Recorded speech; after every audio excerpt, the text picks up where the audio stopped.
Because we do so, I mean, there's so many different ways. I know when we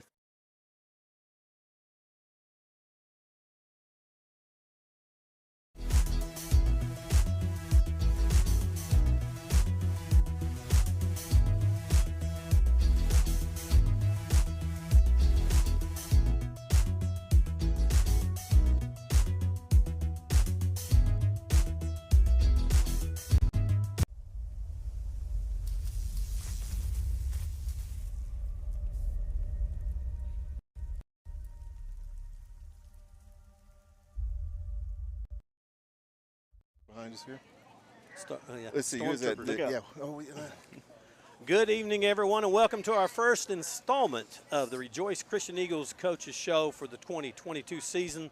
Coming to you tonight from the Gathering on Main here in downtown Owasso. The rain cleared off just in time, so if everybody's watching this on the YouTube channel, Rejoice Athletics TV, as we were just discussing, you got time to come down here and join the live festivities, join all the food, or enjoy all the food that they've got cooking around here that we have to smell during the whole yeah, the rain has literally stopped. It has. So it's a little moist out there, but there is no rain coming down. Good night to come in. I'm Bill Bush, and I'm joined here tonight by my wingman Mark Kirk, head coach of the Rejoice Eagles, Brent Marley, and the Eagles defensive coordinator, Matt Eckel. And we're going to talk to these guys about the blowout victory that we had at Cashion last Friday night, and really kind of a surprise. And then we'll talk about tomorrow night's contest against the Cashion Hall Commandos. And we'll also open it up for questions during the show. Our engineer extraordinaire, Todd Witten, has set it up to where we can see your questions. So go ahead and send in those questions if you're watching out there, and we'll make sure that the coaches answer them. You may not like the answers, but we'll get them to answer anyway. No, we would appreciate anybody if they want to call in and ask them some stuff. Coach, first off, congratulations on the win. Like I say, if anything else, to me, it was a surprising blowout because I talked to you before the game, and, of course, I'm sure that you're like that before just about every game. You're saying how nervous you were. But, my goodness, I mean, what a surprise it was as far as the ease of which you guys actually won the game. Yeah, it was, I mean, obviously, first game, those jitters are always there. And as a coach, it's hard to sleep the night before. I think it's getting a little easier after 21 years. But, we were well prepared. The guys were well prepared. We knew who the opponent we had was ranked number 1 in Class A and 2-time defending state champions. We didn't have to do anything for them to get our attention, or they didn't have to do anything, really. I mean, our boys were ready to play. They came out from the gate. You know, I guess both teams had to settle in. We both had a turnover there at the beginning.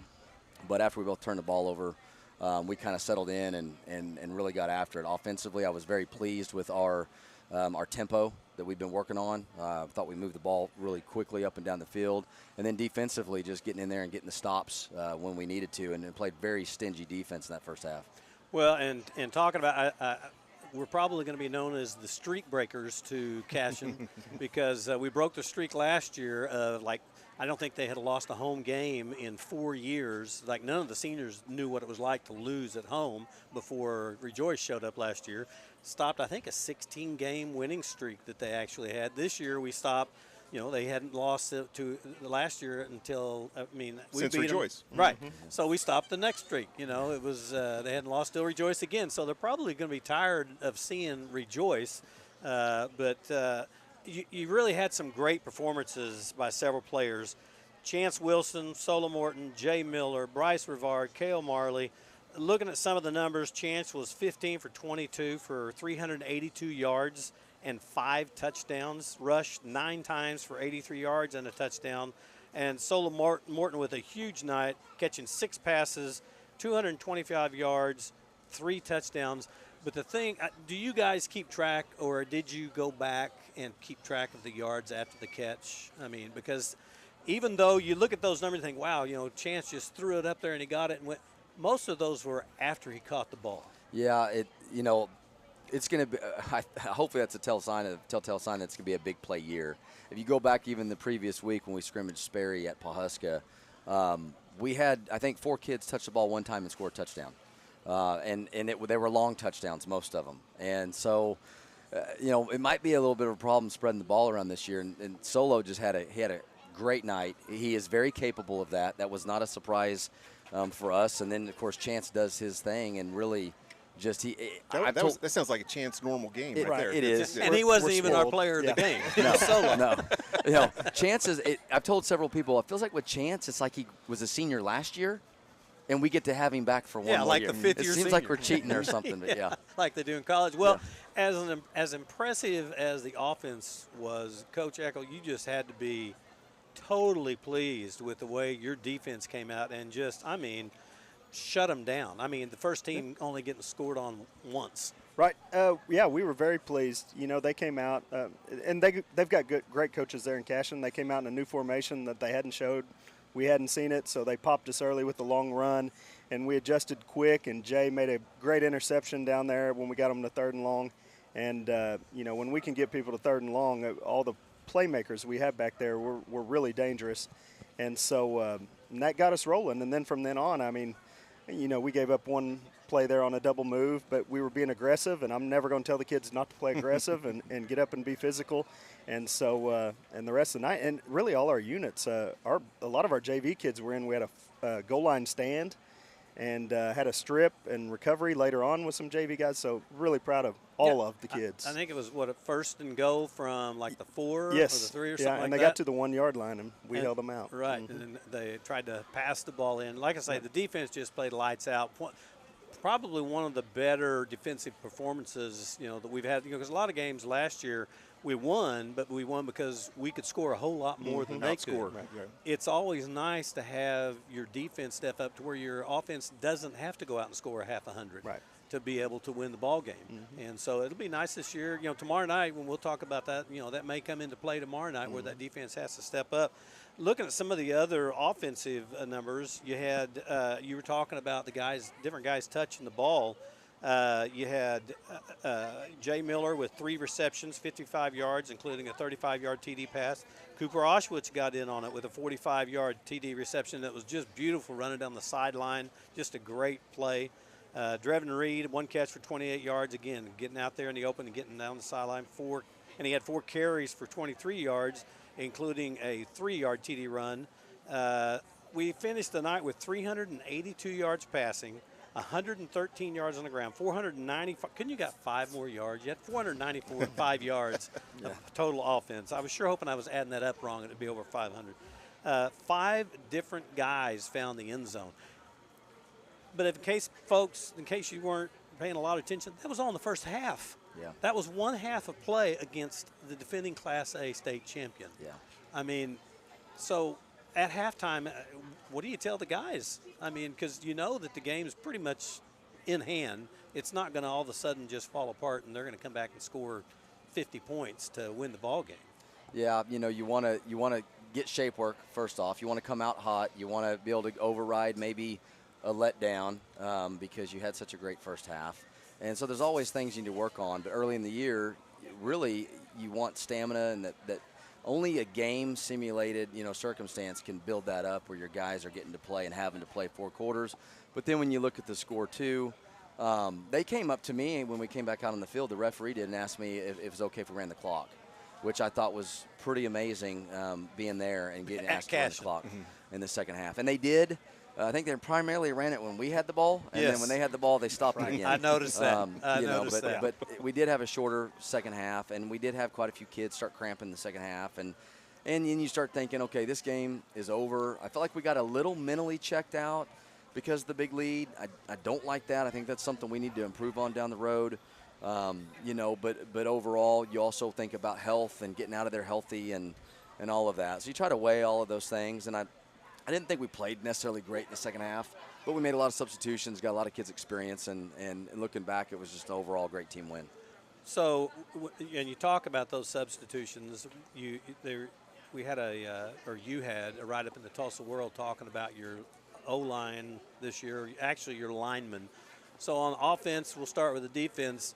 Are you able to do the same thing on the defensive line as I saw on the offensive line, where you're going in and able to take 3 guys in and then get 3 fresh bodies in there and pretty much all night long? Right.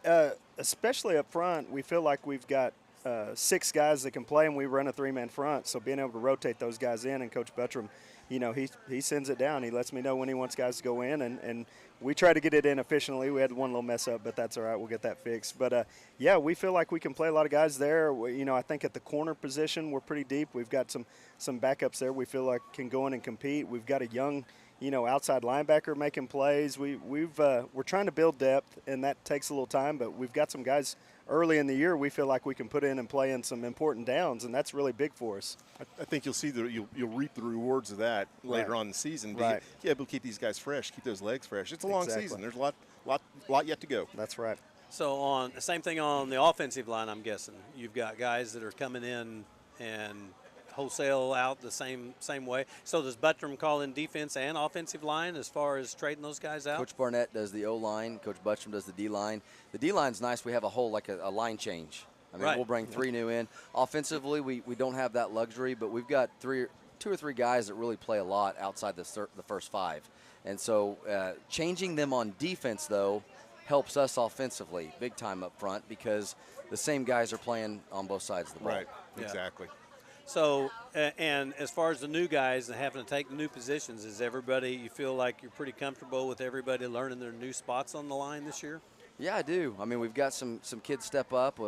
Harrison Rainey is one that's been really impressed us early on. Tommy Mulkey's gotten better, being with us for a year.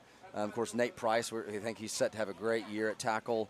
Dalton Close, I mean, you can't say enough about him. TJ Wilson's been just getting better and better and is a great center for us and playing well on the defensive line as well. And Marshall Hefner, I mean, Marshall might be the best pulling guard that I've ever had in 21 years. He pulls up there like a freight train. And so we got some good size. I mean, TJ Wilson's probably our smallest guy up front, and he's very strong, and he's probably about 210, 215 pounds. And that's good if that's small. Yeah. I think it's one of the biggest things I've seen from last year to this year is the increase in size overall. I mean, you guys were pretty big last year. You did okay, but they've grown, and you got some decent size up front. And I think it's going to you're to see that just continue to wear down other teams as you keep those guys cycled in there where they're fresh. Right. And the youth like Jet McCain, I mean, he played a lot of center the other night because TJ was playing a lot of defense as well, and they both played very well having 2 centers rotate. Coach Barnett does a good job in teaching multiple guys how to snap because you never know, especially at this level, when you need to have moving parts going on. Yeah. Yeah, talking about some of the guys on defense, you had T.J. Wilson. He led with 9 tackles, 5 solo. You had Josh Hendricks with a big night, 7 tackles, 5 solo, 1 for a loss. Camden Ryan, another one we didn't even mention, got Camden Ryan. I guess he's in at the linebacker Inside spot. linebacker, yes. Yeah. 8 tackles, 5 solo, and he had an 11-yard sack. And then, like you said, Dalton Close, 6 tackles, 5 solo, 2 for the loss. And really, other than chunk plays, they really pretty much shut down. And there were several plays that were impressive because of the defensive back shutting down the receivers and not giving a quarter to anybody to throw to. Right. Some of our defensive backs, their ability to tackle in space is really impressive. And to play a team that depends so much on quick wide receiver game, get it out to their athletes and let the athletes go run, and our guys being able to come down and tackle in the open field, that was really effective for us because that's what they like to do. And a lot of teams they play, they can just toss it out there and go get 20 yards. And our guys were doing a great job shutting that down. And then talking about Dalton, I told him the other day, I said, I think Dalton's the best nose guard in Class 2A, and I mean that. He's not always going to tear up the stat sheet, but what he's doing for us defensively is so important in there in the middle. Filling up that middle. Yeah, really good. Yeah. So, was there anybody that surprised you, like any surprise performances that last Friday night that you thought, wow, I wasn't expecting that. This guy really did his job. Well, having some new people in some new spots like you talked about with Camden Ryan, he kind of came in and replaced Big Brother that graduated and is playing at OBU now, who is very important for us. And Cam's not nearly as big as Stockton, but he's just – Who was at the game, yes. And he looks like he's bigger now than he was last year. Yeah, he's ready for college ball. But Cam came in and did a great job. I moved Kel to a new position this year. When we looked at it in the offseason, you look back at our secondary and we have Bryce Rivard and Solo Morton and Josh Hendricks and Jay Miller and then Kel. And I thought, we got to get all 5 of these guys on the field. We don't need to have one stand on sideline. So we moved Kel to the outside linebacker spot. He had a sack, would have had a second sack. He assisted in that one because the quarterback turned and ran right into the waiting arms of our defensive end when he came off on the pressure. So I knew he would, but I was excited to see him get out there and perform at that new spot. But, all around, all our guys. Peyton Cole played a lot for us last year at inside backer. This is his first year really take over that starting spot, and he was really getting after it. And then a young kid, Maverick Gwynn, we call him Goose, came in. He had the tackle on 4th and 1 down there on the goal line, and he's a reserve outside backer for us, and we talk about him a lot. We're so proud of him. He just really goes out there and gives it his all. So same thing on offense. I mean, obviously offense is where you had all your playmakers coming back, really, your skill positions, so you knew you were going to be pretty much set. But talk about one guy that didn't even get in, and hopefully, I mean, he's doing all right, is Isaac Barnett. We did all this, and you didn't have your big bruiser running up and busting up the middle. Well, I just real quick to go back to defense, because it's the only time I'll be able to do this year, unfortunately. But, well, and you'll understand why. I didn't know there was a rule. I want to praise Kandry Carricker. Kandry Carricker played a great game at inside linebacker. He's a senior and missed his sophomore year due to injury, missed his junior year due to injury, and then came in and played a great game the other night. Inside linebacker, made a lot of tackles, made a lot of plays, and then he got hurt in the second half early on. And we found out today that he'll be done for the year. So, yeah. So just prayers for Kandry. We got to pray for him as coaches, put our hands on him in our office today, and tears were shed. And but you know what? I think he's strong. I know he's strong and resilient, and God's got a plan. So I'm just grateful for Kandry and for his heart and the fight that he gave us. And he's part of us, and he'll be part of us moving forward and continuing forward. So, that was a great start. He helped us win that first game, definitely. Offensively, Isaac is still, he's been cleared, but he's progressed a whole lot. But when you look at an ACL injury, it's normally 9 to 12 months, and Isaac's at about the 8.5-month mark right now, and practiced for a week and a half, but he hadn't done anything on it, as far as the full extension and full go like we started when we started fall camp. So we had a little bit of fluid build up in there, and just kind of part of the track of getting back in it. But we think he's going to be good to go here in a week or two, a couple weeks probably, and excited about him.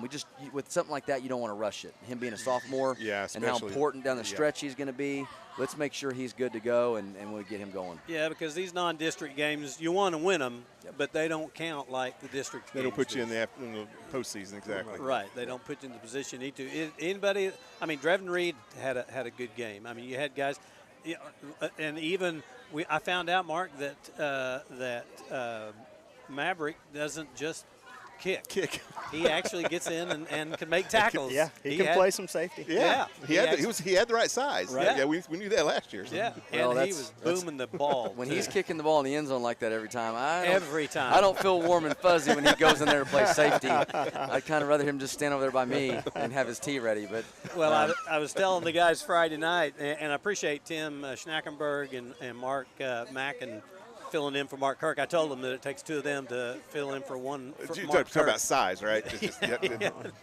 But I was talking to them about watching him in practice. I think it was the Wednesday before last week, and you were practicing field goals, and even from the 45, he was putting them over the fence into the field on the other side of the fence. Yeah. So I thought, man, so obviously you're going to be able to use that as a weapon this year on offense. He's a definite weapon. He's got a super strong leg. He's gotten better in his craft this offseason. He went to a lot of camps this summer. He works hard in the weight room, and it's starting to show. Like he gets a little bit of time here in the secondary. But yeah, he's a tremendous kicker, and if we can start people on the 20.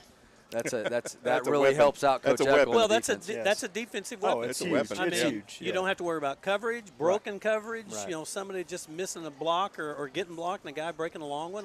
That's what we talk about. That's as good as a defense as you can get starting off on kickoff. 80 yards is a long way to go. It is. It is. Absolutely is. So tomorrow night we'll just remind you guys we're down here at the Gathering on Main. We will be later on in the season. Our regular setup will be at Matt Eats. We appreciate the Coulters coming and allowing us to hold our coaches showdown. It's going to be a lot of fun. A lot of fun. And have you ever had one of those milkshakes? I'm diabetic. That's right. I Sorry don't want to about go that. into a coma. So Hey, we could get 4 cups and split one. Right. Yeah. I might take a little bite of one. No, but it'll be fun. We go down there between then and now and then. We'll be at the Fields of Faith one of the nights. We'll be at the I guess the Meet Back the here, Eagles. I think, or another one. Is that going to be? Oh, okay. I think so we got 2 here. So we'll be here. So if you'll just watch social media, you'll know where we're at. You'll know what's going on as far as the coaches shows and the games for that part as far as that goes. All right, tomorrow night, we've got a big game against a team that is probably going to be on an emotional high. They're a good team anyway. And, they had a young man, I think I know I put his name on because we want to. Colin Cotton, yeah. not Cotton, but Cotton. Yeah. Collapsed, and I guess he's doing okay. I'm not sure if the paper ever said exactly what was going on, but I mean, it's kind of a scary moment where they had to take him off the field, giving him chest compressions, and put him in the ambulance, take him to the hospital. But the last I read, he was doing fine. Yep. Sedated throughout much of the week. I haven't gotten any more update today, but talked to Coach Medina through text a couple times, and then Coach Craig, one of their assistants. And everything that I had heard, and even from their AD, Dave Ryder, is progressing in a positive direction. And we've been praying for him. His family prayed for him Sunday night, our coaches meeting. And, it is very emotional for them. It's in this early on in the season, any injury, you hate to hear that happen. And especially this was a weird deal. It was a non-football injury, and it was, running tests. Now it's just, I guess, pray and believe they figure out what's going on. It is very scary. And reading on, and Todd reminded me here, reading on the internet today, I think it was Channel 23, it was reporting they've sold over 1,000 shirts that are basically supporting him with his number. I mean, I don't know if it's got his number on. I think it does. How do you get your guys? I mean, how do you simulate that in practice? I mean, because I know, not particularly in this instance, but I mean, like if if you're going to go play Texas A&M, they turn up speakers as loud as they can for that 12th man atmosphere and everything. If you're at practice, you know that they're going to have that emotional rush, and so how do you prepare your guys to have them look past that and just keep focused on what's in front of them? Yeah, I think we try to just really stay consistent. I mean, our practice schedule jumps around a lot. I mean, we'll be here for 5 or 10, then over here for 5 or 10, then here for 10, then back to here for 10, and just keeping the kids moving. There's not much sitting around, standing around, and it creates a little bit of chaos, and which is like a Friday night on the field and on the sidelines. And yeah, I mean, you just got to stay honed in, and we had a really good practice on good plan on Monday, good practice on Tuesday. Yesterday, Wednesday, we didn't have very good practice, but in some senses it may have been good because we weren't very focused and we had some distractions, and it was a teaching point. And then I thought today we went out and had a really good run through and get ready for tomorrow. So, Coach Eckel, as far as their offense, what do you expect for them? I mean, you've seen them on film, you've seen their plays. Now they've got a game under their belt. Saw them play Victory.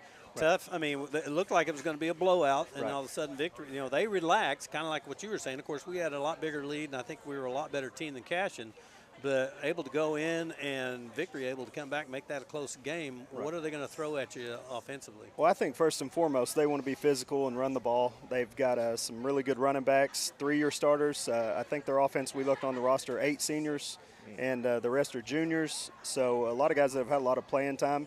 And they've got a receiver out there that's really, really good as well, number 17. So it it puts you in a tough spot defensively because you really want to load up that box. But if you leave him out there all alone, he can hurt you as well.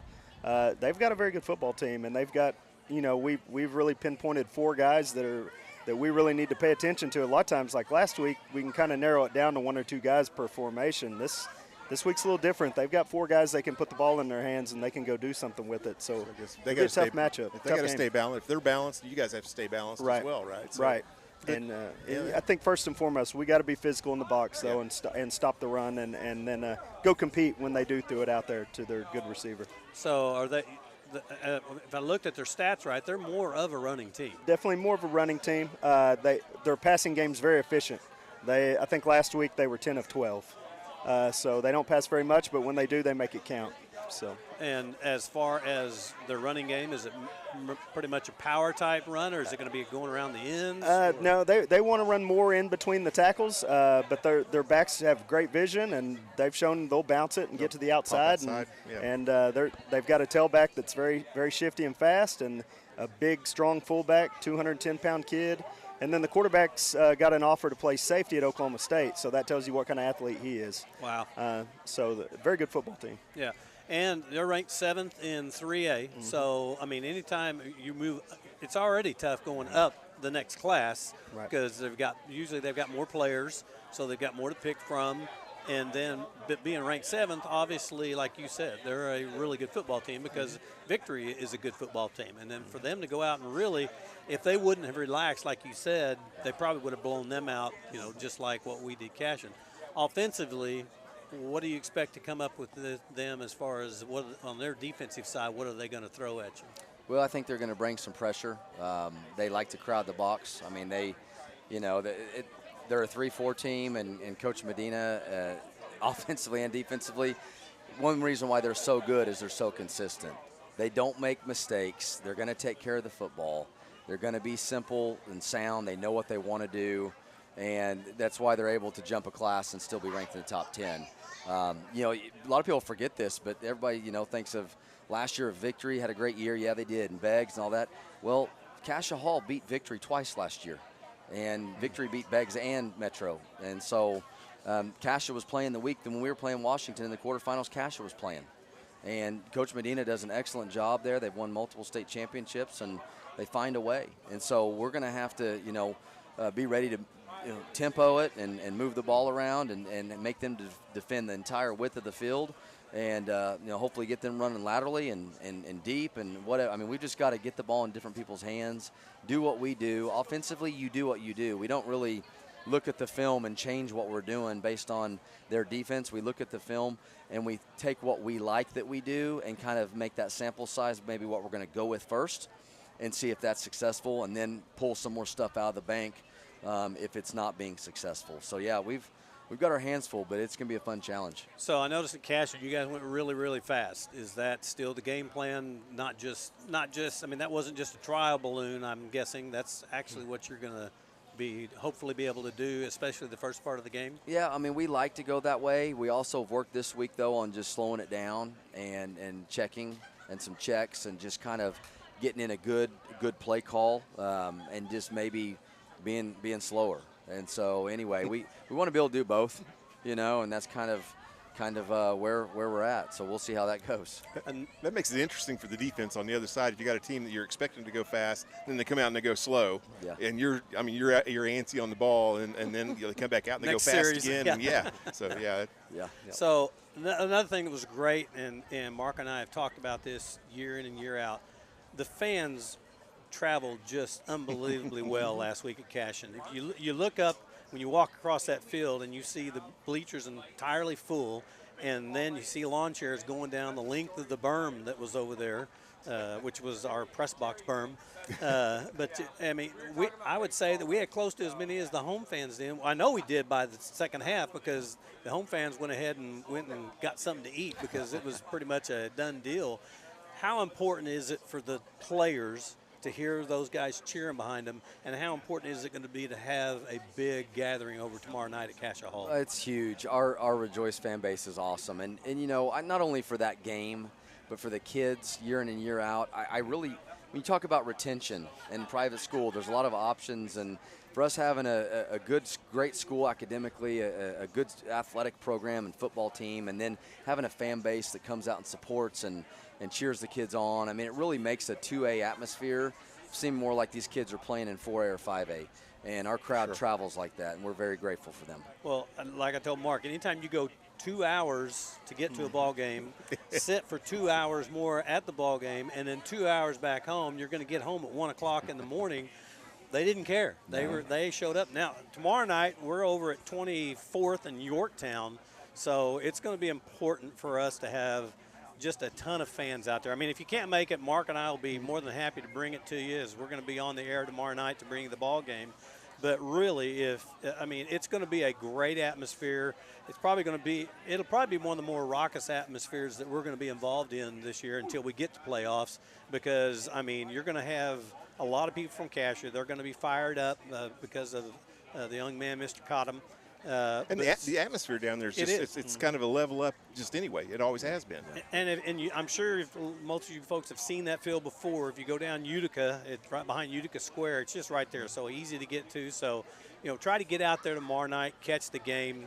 These kids will just so much appreciate it, as will the coaches. So any final thoughts, Coach Eckel, about tomorrow night on tomorrow night's game? No, it's going to be a great game. It's going to be one of those games where I think every play matters, and we're going to need to make some stops and hopefully create some takeaways and get the ball back to our offense and let them do what they do. Yep.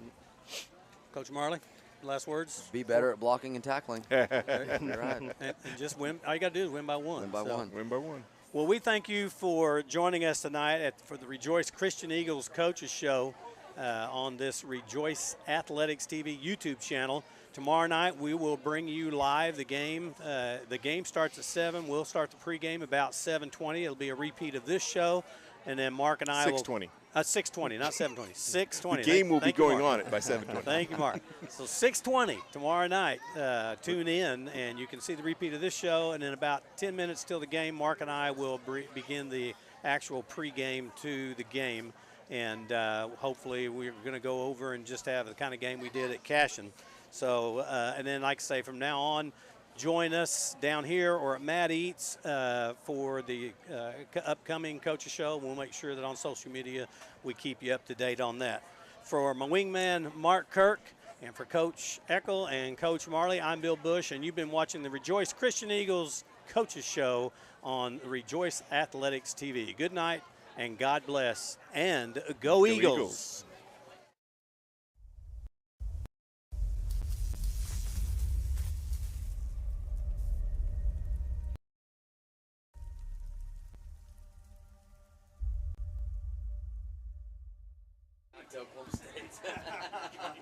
Do you want to know what the score is? Are you recording it? Yeah, sure. 37-7. Oh, man. I was complaining about how they were playing. Minute left till halftime. Oh, that's first half. At least we're not missing. Yeah. Minute 34 to Penn State Purdue game. Chippewa's in the non-score. Penn State and Purdue are playing tonight, and West Virginia and Pittsburgh. You got options. West Virginia. Tonight, too. Yeah, there's 3 people. Well, I wouldn't say